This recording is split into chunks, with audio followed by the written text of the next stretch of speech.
switch replacer as well as a keycap remover, because this is a hot swappable keyboard which is really good for its price.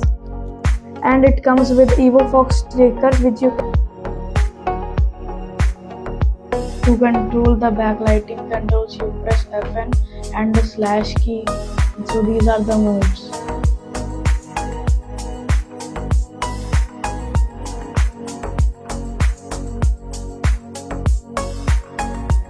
There are a total of 10 modes, and to adjust the brightness settings you can press Fn and the up or down arrow keys to adjust the brightness, and if you want to change the speed you can use the right or left arrow keys along with Fn to change the speeds.